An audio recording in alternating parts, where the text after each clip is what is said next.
ልምምዱን ኦልቲ ፍሪደም ሺልድ ብለውታል። የነጻነት ጋሻ እንደማለት። በእርግጥ ለደቡብ ኮሪያኑ ጋሻ ሊሆን የሚችል እንደሆነ ይታመናል። የኦልቲ ህዝቦችን መጠሪያ ያደረገው ወታደራዊ ልምምዱ የኮሪያውን የጦር ጄኔራል ኦርጂ ሙንዶክን ለማሰብ ስያሜውን ሰጥቷል። በሰባተኛው ክፍለ ዘመን በገናናው ዚስሮ መንግስት ላይ ያሳየውን ብቃት ላስረጅነት ያነሳሉ። ታዲያም በዘመናዊው ዓለምም የአሜሪካና የደቡብ ኮሪያ ወታደራዊ ልምምድ እንደዚህ ስሮ መንግስቱ ሁሉ የሰሜን ኮሪያን ስርዓት ለማስጨነቅ ለመከላከልና ለማስፈራራት የተዘጋጀ ይመስላል። የዘንድሮ ወታደራዊ ልምምድም ዛሬን ይዞ ለሚቀጥሉት ቀናት ይከናወናል።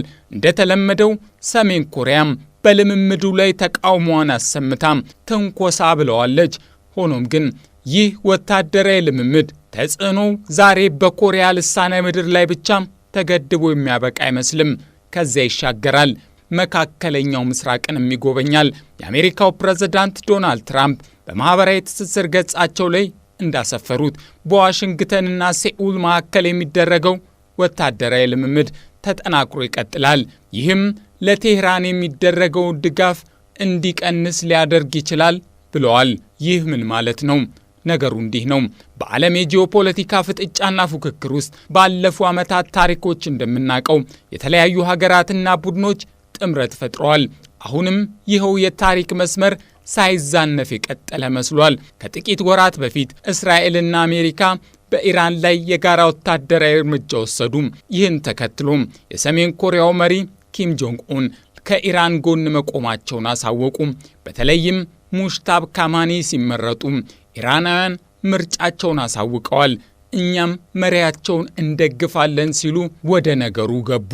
እናም ይህን መነሻ በማድረግ የአሜሪካው ጎራ ሰሜን ኮሪያ ለኢራን በሚስጥርም በቀጥታም ድጋፍ እንደምታደርግ አምኗል። ይሄኛው ወታደራዊ ልምምድም በፒዮንግያንግ ላይ ጫናን በማሳደር ለቴህራን የምታደርገውን ድጋፍ እንድትቀንስ የሚገፋ ስለመሆኑ የፔንታጎን ሰዎች ያስባሉ።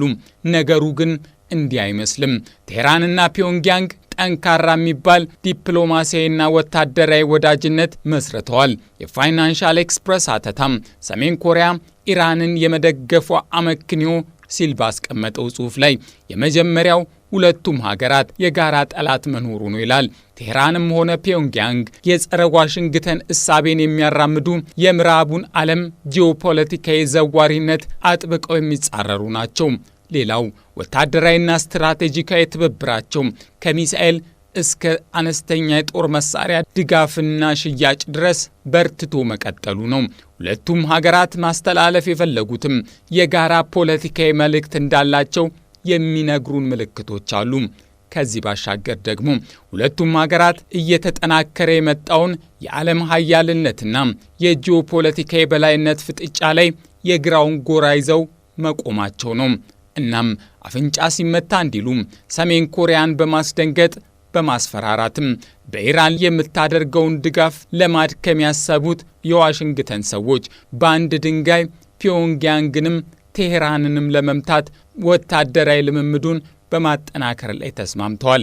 ከዚህ በተቃራኒው ግን የትራምፕ አስተዳደር ሰዎች ይህ አይነቱ ወታደራዊ ልምምድ ከአሜሪካ ተጻራሪ ያሉ ሀገራትን አንድነት ሊያጠናክር እንደሚችል ያሰቡበት አይመስልም የምትለው የሲኤንኤን ጸሐፊ አሌን ግሪፍት ነች። ሰሜን ኮሪያና ኢራንን ጨምሮ ሩሲያና ቻይናም ይህንኑ መንገድ በማጠናከር በጉዳዮቻቸው ሁሉ የሚገቡትን የአሜሪካ አስተዳደር ላይ የጋራ አቋም ሊይዙ ይችላሉ ስትልም ሁኔታውን ትገልጻለች።